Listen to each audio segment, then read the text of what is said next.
Muscle tear కాకుండా బాడీలో ఒకటి ప్రొటెక్ట్ చేస్తది. దాన్ని జీటీఓ అంటారు. Golgi tendon organ. Golgi tendon organ అంటే మజిల్ బోన్‌కి కనెక్ట్ అయ్యే టెండన్‌లో ఉండే ఒక సెన్సరీ రిసెప్టర్. ఇది మజిల్ అండ్ టెండన్‌కి ఎక్కువ ఫోర్స్ నుండి ప్రొటెక్ట్ చేస్తది. మజిల్ ఎక్కువ హార్డ్‌గా కాంట్రాక్ట్ అయినా లేదా ఎక్కువ టెన్షన్ క్రియేట్ చేసినా ఈ జీటీఓ ఏదైతే గోల్గి టెండన్ ఆర్గన్ ఉందో టెన్షన్‌ని డిటెక్ట్ చేసి బ్రెయిన్ ఆర్ స్పైనల్ కార్డ్‌కి సిగ్నల్ పంపిస్తది.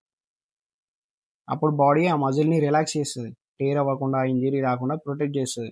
దీన్ని ఆటోజెనిక్ ఇన్హిబిషన్ అంటారు. ఎగ్జాంపుల్ ఒక హెవీ లిఫ్ట్ చేస్తున్నాం అనుకో, మజిల్ ఫుల్ ఫోర్స్‌తోని కాంట్రాక్ట్ అయితది.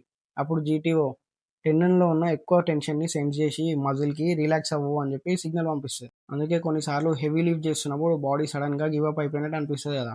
అది వీక్‌నెస్ కాదు. Body protection mechanism. ఈ గోల్గి టెండన్ మెయిన్ ఫంక్షన్స్ ఏందంటే మజిల్ టెన్షన్ ఆర్ ఫోర్స్‌ని డిటెక్ట్ చేస్తది. మజిల్ అండ్ టెండన్‌ని ఇంజ్యూరీ నుండి ప్రొటెక్ట్ చేస్తది. టెన్షన్ ఎక్కువ అయితే మజిల్‌ని రిలాక్స్ చేస్తది. అండ్ స్ట్రెచింగ్‌లో ఫ్లెక్సిబిలిటీని ఇంప్రూవ్ చేస్తది. ఇక సింపుల్‌గా చెప్పాలంటే గోల్గి టెండన్ ఆర్గాన్ అంటే బాడీలో ఉండే ఇన్‌బిల్ట్ సేఫ్టీ సెన్సరీ రిసెప్టర్.